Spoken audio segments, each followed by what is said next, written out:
Hello everyone, फिर से आपका एक नई वीडियो के अंदर स्वागत है। इस चैप्टर को संसाधन और विकास को हम पहले ही एक पार्ट में कवर कर चुके हैं। इसके कुछ टॉपिक्स हमने कवर कर लिए थे। आज जो है हम इसके नए टॉपिक्स के ऊपर बात करेंगे। तो चलिए शुरू करते हैं और आगे जो है संसाधनों का विकास, संसाधन नियोजन, भू संसाधन, भारत में भू संसाधन, भारत में भू उपयोग और मृदा वगैरह के ऊपर आज हम चर्चा करेंगे कि कितनी प्रकार की मृदाएं होती है। जो आप देख भी सकते हैं, जो ऊपर टॉपिक्स दिए गए हैं उनमें आपको दिख गया होगा। तो वीडियो को हम शुरू करते हैं। इस वीडियो का जो पहला पार्ट है वो मैं आई बटन में दे दूंगा, आप उसको जाकर जो है देख सकते हैं। आधा पार्ट हमने कंप्लीट कर लिया है और आधा पार्ट आज की वीडियो में हम कंप्लीट कर लेंगे, और वो है संसाधन का विकास। मानव अस्तित्व के लिए संसाधन अत्यंत महत्वपूर्ण है। देखो, मानव का अगर जीवन चलना है तो संसाधन बहुत ज़रूरी है, क्योंकि अगर संसाधन ही नहीं होगा तो मानव अपना विकास कैसे करेगा, उसका अस्तित्व बना कैसे रहेगा। तो इसीलिए संसाधन बहुत ज़रूरी है। ऐसा विश्वास किया जाता है कि संसाधन प्रकृति की देन है, इसीलिए मानव द्वारा इसका अंधाधुंध उपयोग किया जाए कि भाई अंधाधुंध उसका उपयोग हो रहा है, क्योंकि देखो खरीद के लाना नहीं पड़ रहा है, मुफ्त में मिल रहा है, प्रकृति द्वारा दिया गया है। तो कहा जाता है कि अंधाधुंध इसका इस्तेमाल करो, जिसके फलस्वरूप निम्नलिखित मुख्य समस्याएं पैदा हो गई हैं। कुछ व्यक्तियों के लालचवश संसाधनों का ह्रास हो रहा है कि भाई बहुत ही ज़्यादा लालची हो गए लोग कि भाई संसाधन मिल रहा है, इसका अपने अमीरी बनने के लिए, अमीर होने के लिए उसका इस्तेमाल करो, ज़्यादा से ज़्यादा उसको नुकसान पहुँचाओ। समाज के कुछ ही लोगों के हाथों में संसाधन का संचय। देखो, ज़्यादातर जो अमीर वर्ग है उसके हाथ में उसका कॉपीराइट आ गया, भाई वही इस्तेमाल कर रहा है उसका, जिसमें समाज के दो हिस्सों संसाधन संपन्न अमीर तथा संसाधनहीन यानी गरीब के बीच संसाधनों का बंट जाना। कि भाई संसाधन अब कैसे बंट गया है कि अमीर वर्ग के पास ज़्यादा आ गया है और गरीब वर्ग के पास तो संसाधन है ही नहीं, और उसको तो संसाधन से कोई बेनिफिट भी नहीं मिल रहा है ज़्यादा। संसाधनों के अंधाधुंध शोषण ने वैश्विक पारिस्थितिक संकट को पैदा किया है, जैसे भूमंडलीय ताप यानी ग्लोबलाइजेशन, ग्लोबल वार्मिंग यानी कि भूमंडलीय ताप, कि भाई बहुत तेज़ी से जो है गर्मी बढ़ती चली जा रही है। जितना ज़्यादा संसाधन का इस्तेमाल किया जा रहा है, उनको जलाया जा रहा है, उनसे जो है एनर्जी बनाई जा रही है, उतनी ज़्यादा गर्मी बन रही है। ओजोन परत अवक्षय मतलब कि भाई उसमें छेद हो गया है और उसको जो है आप पूरा नहीं कर सकते। आपकी वजह से एक प्राकृतिक चीज़ जो ओजोन लेयर जो नेचुरली बना हुआ है उसको नुकसान हो रहा है। पर्यावरण प्रदूषण, पर्यावरण को बहुत नुकसान हो रहा है। आप जानते ही हैं आज के समय में वातावरण के अंदर में इतनी सारी दूषित गैसें हो चुकी है, जिससे जो है इंसान खुद बीमार पड़ रहा है। और भूमि निम्नीकरण, और ज़मीनें भी खराब हो रही हैं, मिट्टी को पूरी तरीके से ख़राब कर दिया गया है। मानव जीवन की गुणवत्ता और वैश्विक शांति के लिए समाज में संसाधनों का न्याय संगत बंटवारा आवश्यक हो गया है। मानव जीवन को अच्छा बनाने के लिए, बेहतर बनाने के लिए और आने वाले समय में वैश्विक शांति को बनाए रखने के लिए संसाधनों का बंटवारा कर देना बहुत ज़्यादा ज़रूरी बन गया है। संसाधनों के सही उपयोग के लिए हमें सतत आर्थिक विकास करने की आवश्यकता है, यानी सस्टेनेबल डेवलपमेंट। कि आप विकास कैसे करो अपना, आप विकास इस तरीके से करो कि आने वाले लंबे समय तक आपका विकास होता रहे। ये नहीं कि आज ही सारा संसाधन ख़त्म कर देंगे, अपना एकदम से विकास कर लेंगे और उसके बाद संसाधन जब ख़त्म हो जाएंगे तो हम खाली बैठे रहेंगे। इस तरीके से हमें अपना विकास नहीं करना है। हमें विकास करना है जो आने वाले लंबे समय तक हमारा विकास होता रहे। सतत आर्थिक विकास का तात्पर्य ऐसे विकास से है पर्यावरण को बिना नुकसान पहुंचाए और वर्तमान विकास की प्रक्रिया भविष्य की पीढ़ियों की आवश्यकता की उपेक्षा ना करे। आज का जो मानव है वो आने वाले मानव की जो आवश्यकता है उसको पूरा करने के लिए संसाधनों को बचा रहने दे और पर्यावरण को भी इतना ज़्यादा नुकसान ना पहुंचाए जिससे कि जीना भी दुश्वार हो जाए, यानी बहुत ही ज़्यादा मुश्किल हो जाए। अब आता है नेक्स्ट टॉपिक, संसाधन नियोजन। संसाधन नियोजन एक जटिल प्रक्रिया है जिसमें निम्नलिखित सोपान है। देखो, क्वेश्चन आ सकता है आपका कि संसाधन नियोजन क्या है, तो आप उसका उत्तर इस तरीके से लिख सकते हो जो इसमें दिया गया है कि जिसमें निम्नलिखित सोपान है। देश के विभिन्न प्रदेशों में संसाधनों की पहचान कर उनकी तालिका बनाना। कि भाई देखो कि देश के अंदर कहाँ कहाँ पर कौन कौन सा संसाधन अवेलेबल है। इस कार्य में क्षेत्रीय सर्वेक्षण, मानचित्र बनाना और संसाधनों का गुणात्मक एवं मात्रात्मक अनुमान लगाना व मापन करना शामिल होते हैं। कि आप कोशिश करो कि इस तरीके से आप इसको ढूंढो कि आप सारी चीज़ें स्टेप बाय स्टेप कर सको। कि क्षेत्रीय सर्वेक्षण यानी क्षेत्रों को ढूंढो जहाँ पर ये चीज़ है, मानचित्र बनाओ उन जगहों का, संसाधनों की गुणवत्ता को चेक करो कि भाई वो कैसा है, कितना है, उसकी मात्रा कितनी बची हुई है, ये सब करना ज़रूरी है। संसाधनों का विकास, योजनाएं लागू करने के लिए उपयुक्त प्रौद्योगिकी, कौशल और संस्थागत नियोजन ढांचा तैयार करना। देखो, आपको तकनीक का भी इस्तेमाल करना पड़ेगा, अपनी कौशल यानी कि अपनी कला को भी दर्शाना पड़ेगा, और संस्थागत नियोजन कि भाई उसको किस तरीके से इस्तेमाल किया जाए। जो जितना बचा हुआ है, मान लेते हैं कि कोयला जितना बचा हुआ है, उसको किस तरीके से इस्तेमाल किया जाए कि ज़्यादा लंबे समय तक उसका इस्तेमाल हो सके। संसाधन विकास योजनाओं और राष्ट्रीय विकास योजनाओं में समन्वय स्थापित करना। संसाधन को बचाने के लिए एक कमेटी, एक जो है संस्था बनाई जाए जो संसाधन का विकास कैसे होगा उस पर ध्यान दे, और राष्ट्रीय विकास की जितनी भी योजनाएं हैं यानी देश को आगे बढ़ाने के लिए सरकार जितनी भी योजनाएं बनाती है उन दोनों को एक दूसरे के साथ मिलजुल कर काम करना पड़ेगा, तभी जो है आप संसाधनों को बचा अब बचा पाओगे। उसके बाद क्या है, भू संसाधन। भूमि एक महत्वपूर्ण प्राकृतिक संसाधन है। भूमि क्या है, एक महत्वपूर्ण प्राकृतिक संसाधन। जैसे प्राकृतिक वनस्पति, वन्य जीवन, मानव जीवन, आर्थिक क्रियाएं, परिवहन तथा संचार व्यवस्थाएं भूमि पर ही निर्भर करती है, उसी पर आधारित है। क्यों? क्योंकि देखो, अगर ज़मीन नहीं होगी तो वनस्पति नहीं उगेगी, ज़मीन नहीं होगी तो वन्य जीवन नहीं होगा, ज़मीन नहीं होगी तो मानव खाएगा क्या, उसको क्या मिलेगा, तो उसका भी जीवन नहीं होगा। आर्थिक क्रियाएं, अगर ज़मीन नहीं होगी तो भाई रिसोर्सेज कहाँ से लाओगे, अनाज कहाँ से लाओगे, इंडस्ट्रीज़ कहाँ से लगाओगे। परिवहन यानी सड़कें नहीं होंगी तो भाई वो परिवहन चलेगा कहाँ पर। संचार व्यवस्थाएं नहीं होंगी, यानी सभी चीज़ें भूमि पर ही आधारित है।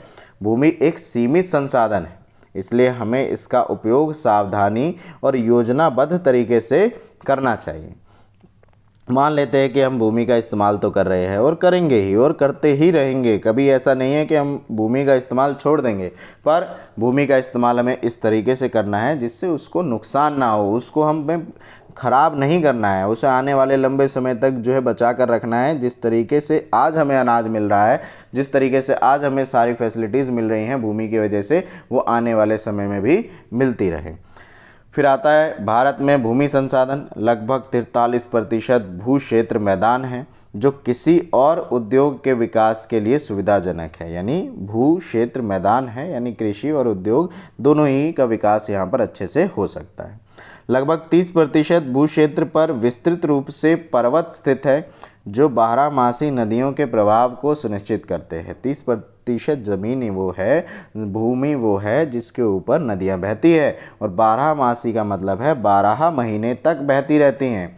पर्यटक यानी पर्यटन विकास भी है, यहाँ पर जो है लोग घूमने फिरने के लिए आते हैं, टूरिज़्म का बहुत बड़ा ही एक आकर्षण का केंद्र है, और यहाँ की परिस्थितियाँ भी पर्यटन के लिए बहुत ज़्यादा अच्छी हैं और पारिस्थितिक के लिए महत्वपूर्ण है, क्योंकि देखो पर्यटन से भी बहुत सारी इनकम जनरेट होती है सरकार की।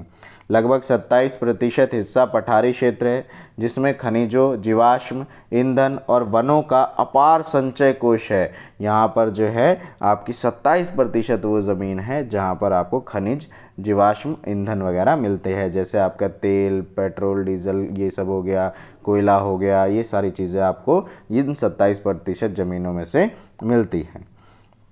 अब आता है भारत में भू उपयोग प्रारूप।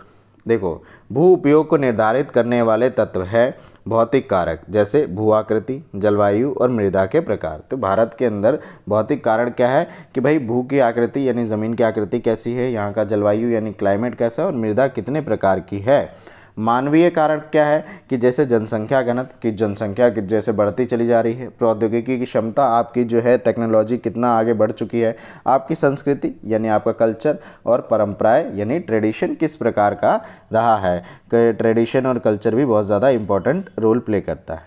तो देखो, भारत का कुल भौगोलिक क्षेत्रफल 32.8 लाख वर्ग किलोमीटर है। वर्ग यानी कि एक स्क्वायर, समझ गए, परंतु इसके 93% भाग में के ही भू उपयोग आंकड़े उपलब्ध है, यानी 93% का ही हम इस्तेमाल कर पाते हैं, क्योंकि पूर्वोत्तर प्रांतों असम को छोड़कर अन्य प्रांतों के सूचित क्षेत्र के बारे में जानकारी उपलब्ध नहीं है, हमें उनके बारे में उतना ज़्यादा नहीं पता है।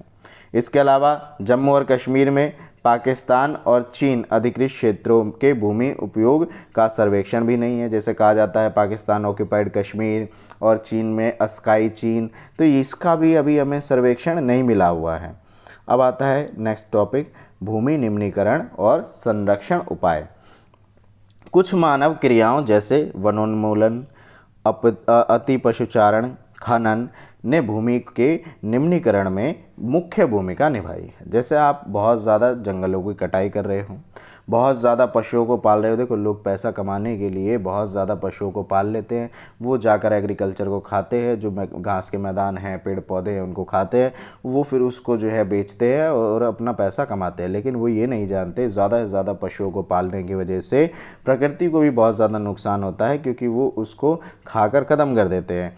फिर खनन व्यवस्था, यानी कि आप ज़मीनों की खुदाई करते हो, अपने लिए जो है लोहा, तांबा, ये सब चीज़ें ज़मीन के नीचे से निकालते हो, कोयला निकालते हो, उससे मिट्टी यानी भूमि जो है वो ख़राब होती है। तो भूमि निम्नीकरण को रोकने के क्या उपाय है, कैसे रोकोगे? तो वनारोपण, यानी पेड़ पौधे लगाओ। जितना ज़्यादा पेड़ पौधे लगाओगे उतना ज़्यादा जो है आपकी भूमि बची रहेगी।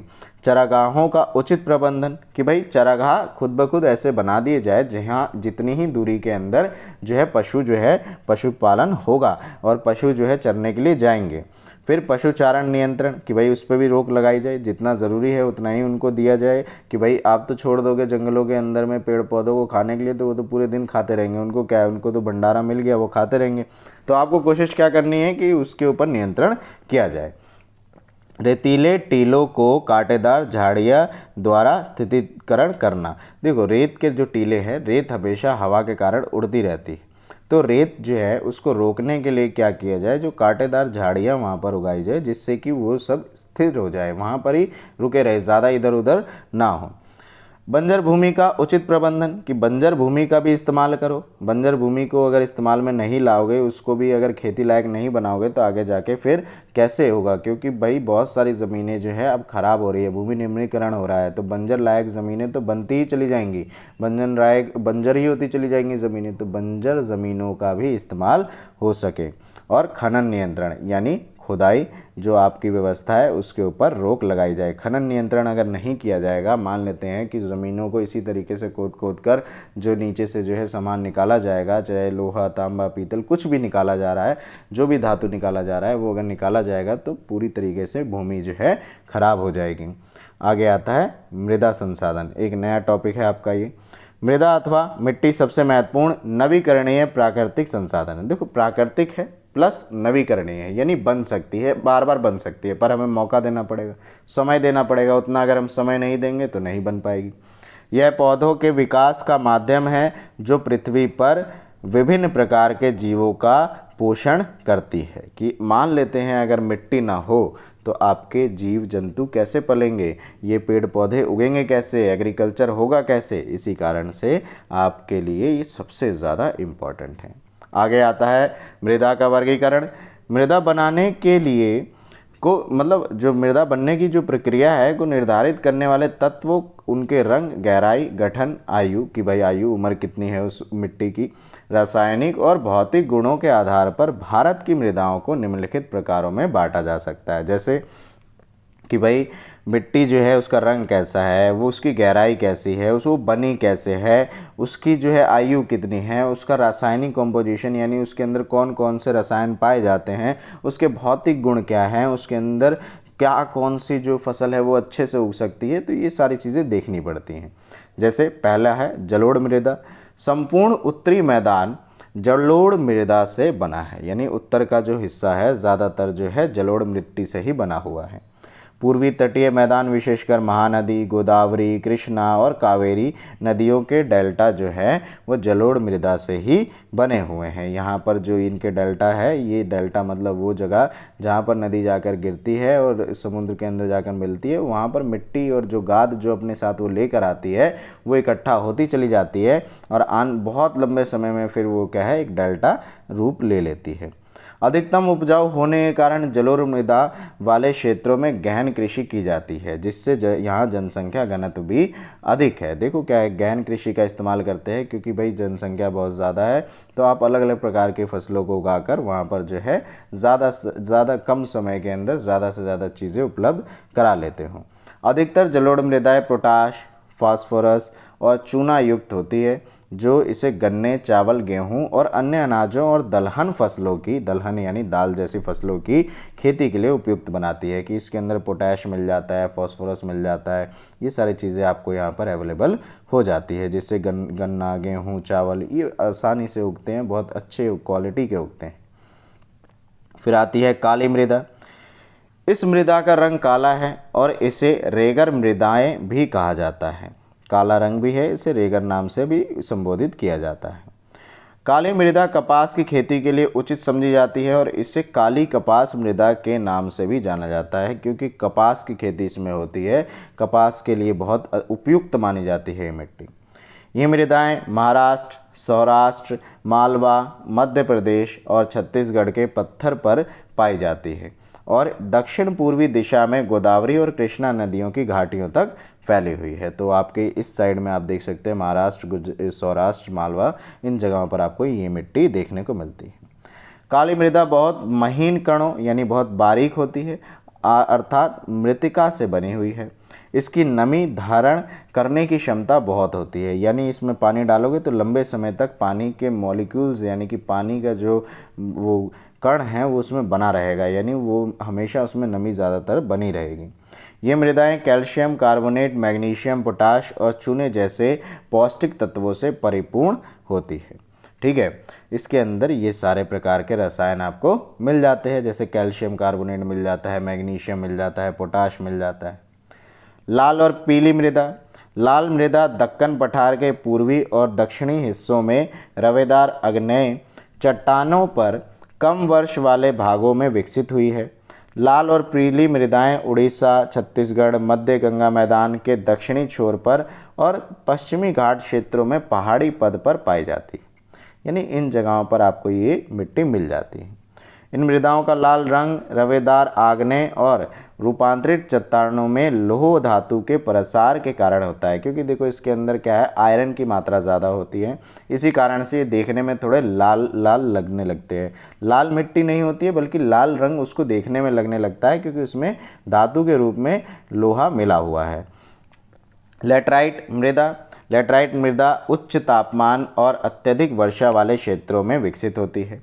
ये मृदाएं मुख्य तौर पर कर्नाटक, केरल, तमिलनाडु, जहाँ पर आपको पता है कि वर्षा भी ज़्यादा होती है और तापमान भी ज़्यादा है, तो मध्य प्रदेश, उड़ीसा, असम के पहाड़ी क्षेत्रों में ये मिट्टी पाई जाती है।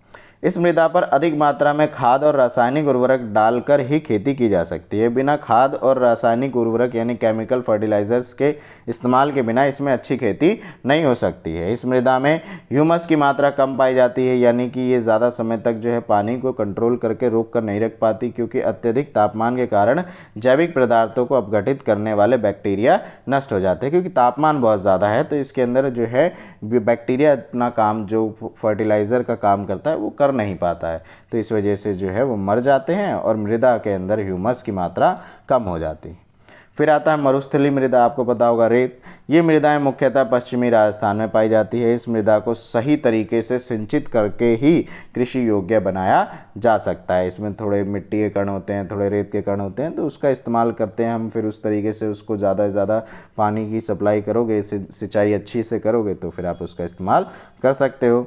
शुष्क जलवायु और उच्च तापमान के कारण जल वाष्प दर अधिक है और मृदाओं में ह्यूमस और नमी की मात्रा कम हो जाती है, क्योंकि गर्मी बहुत ज़्यादा है, तो अगर आप उसमें पानी डालोगे तो वो तुरंत भाप बनकर उड़ जाएगा। तो भाप बनकर उड़ जाने की वजह से वो जो मिट्टी के अंदर नमी होनी चाहिए वो मिट्टी के अंदर नमी नहीं हो पाएगी। नमक की मात्रा अधिक पाए जाने के कारण झीलों से जल वाष्पीकृत करने खाने का नमक भी बनाया जाता है। देखो यहाँ पर आसपास में जो झीलें हैं वहाँ पर गर्मी के कारण जो है नमक बनने की जो प्रोसेस है वो बहुत इजी हो जाती है, तो आप उसको गर्म करो, उसको पानी को उड़ा दो, नमक बन जाता है। फिर आता है वन मृदा। ये मृदाएं आमतौर पर पहाड़ी और पर्वतीय क्षेत्रों में पाई जाती है, जहाँ पर्याप्त वर्षा वन उपलब्ध हैं। देखो क्या है ना कि पहाड़ी क्षेत्रों के अंदर जो है आपको ज़्यादातर जो है बारिश होते हुए दिखेगी, तो वहाँ पर वन भी बड़े बड़े होते हैं। इन मृदाओं के गठन में पर्वतीय पर्यावरण के अनुसार बदलाव आता रहता है, क्योंकि देखो पर्वत है, उसका तापमान कभी ज़्यादा हो जाता है, धीरे से एकदम से कम हो जाएगा, तो ऐसी चीज़ें वहाँ पर नॉर्मल है, कोई बड़ी बात नहीं होती है। नदी घाटियों में ये मृदाएं दोमट और सिल्टदार होती है, परंतु ऊपरी ढालों पर इनका गठन मोटे कणों का होता है। निचले स्तर पर आओगे तो थोड़ी सी पतली होगी, मतलब कण जो है छोटे छोटे होंगे। थोड़ा ऊपर जाओगे तो मोटे कणों वाली मिट्टी आपको देखने के लिए मिलेगी। नदी घाटियों के निचले क्षेत्रों, विशेषकर नदी सोपानों और जलोढ़ पंखों आदि में ये मृदाएं उपजाऊ होती है, क्योंकि देखो जितना भी नदी के आसपास की जो ज़मीन है वो खुद ब खुद उपजाऊ इसलिए हो जाती है क्योंकि जो मिट्टी जो है उसको पानी मिल रहा है। किसके द्वारा मिल रहा है? नदी के द्वारा मिल रहा है। और नदी के द्वारा पानी मिलने की वजह से उसकी सिंचाई व्यवस्था अच्छी हो जाती है, जो उसके अंदर बैक्टीरिया पनप सकता है वो भी पनप जाता है, जिस वजह से वो मिट्टी जो है खेती के लिए उपयुक्त हो जाती है या वनों के लिए उपयुक्त हो जाती है। जंगल उग सकते हैं, बहुत बड़े बड़े जंगल दूर दूर तक। अब आता है मृदा अपर्दन और संरक्षण, कि मृदा को कैसे कटाव से रोका जाए और उसका संरक्षण कैसे किया जाए। जैसे आप पहले भी जान चुके हैं कि मृदा अपरदन के प्राकृतिक कारण पवन, हिमनदी और जल मृदा अपरदन के कारण है। देखो हवा चलती है, मिट्टी कटती चली जाती है, नदियाँ आती हैं तो उसके द्वारा भी मिट्टी कटती चली जाती है। जहाँ जहाँ से नदी बहती है उसकी लहरों से जो है मिट्टी का कटाव होता रहता है, तो इससे जो है मिट्टी खराब होती है। और मानव के कारण, ये तो प्राकृतिक कारण है, मानव के कारण आपको पता है वनोन्मूलन, अति पशुचारण, निर्माण और खनन, कि भाई हम ऐसे ऐसे कार्य कर रहे हैं कि वनों को काट दे रहे हैं, पशुओं को बहुत ज़्यादा पाल रहे हैं और उनको जंगलों में ले जाकर, मैदानी भागों में ले जाकर चरा रहे हैं। तो इस वजह से मिट्टी जो है वो उसका अपरदन तो होगा ही ना, ख़राब होगी, क्योंकि भाई पेड़ पौधे ही नहीं रहेंगे तो वो बंधी नहीं रहेगी, बंधी नहीं रहेगी तो भाई हवा के माध्यम से उड़ जाएगी। और खनन व्यवस्था, भाई खनन होता है तो उस मिट्टी के ऊपर इतना ज़्यादा केमिकल, इतनी ज़्यादा गंदगी आ जाती है कि वो पूरी तरीके से नष्ट हो जाती है। फिर वो मिट्टी कहाँ रहती है, वो तो बहुत ही ऐसी दुर्लभ चीज़ हो जाती है कि भाई अब उसका इस्तेमाल कभी किया ही नहीं जा सकता। फिर आता है मृदा संरक्षण के उपाय कैसे कर सकते हैं। तो सोपान अथवा सीढ़ीदार कृषि, जैसे पहाड़ी इलाके होते हैं ना उनके ऊपर जो है सीढ़ीदार खेती देखने को मिलती है। और पट्टी कृषि, पट्टी के आधार पर कि एक पट्टी पे इस साल खेती कर लो, अगली पट्टी पे दूसरी बार कर लेना, तो बीच बीच में जगह छोड़ दी जाती है। आप देख सकते हो गूगल करके कि पट्टीदार कृषि किस प्रकार की होती है, फ़ोटो देखोगे समझ जाओगे। और पेड़ों को कतार में लगाकर रक्षक मेखला बनाना, कि भाई आप पेड़ों को कतार में लगाओ, एक ही कतार में लगाओगे तो जो एक ही जगह पर एक ही जगह से वो अपने आप को सिंचित करता रहेगा, अपने लिए जो न्यूट्रिशन लेना है वो एक ही जगह से लेगा, दूसरी जगह की मिट्टी में वो न्यूट्रिशन बरकरार रहेंगे। तो इस तरीके से आप मृदा संरक्षण कर सकते हो। चैप्टर काफ़ी इम्पॉर्टेंट था, अभी एग्ज़ाम के टाइम के हिसाब से जो है आपको मैंने अच्छे तरीके से इसके सारे नोट्स बता दिए हैं। अब इस चैप्टर को आप जो है अच्छे से प्रिपेयर करो, एग्ज़ाम के अंदर आप इसकी क्वेश्चंस में इनके आंसर्स लिख सकते हो। वीडियो अच्छी लगी हो तो वीडियो को लाइक करना, चैनल को सब्सक्राइब करना और ज़्यादा से ज़्यादा शेयर करो, जिससे ज़्यादा से ज़्यादा बच्चे इसका इस्तेमाल कर सकें। और वीडियो देखने के लिए आप सभी का धन्यवाद।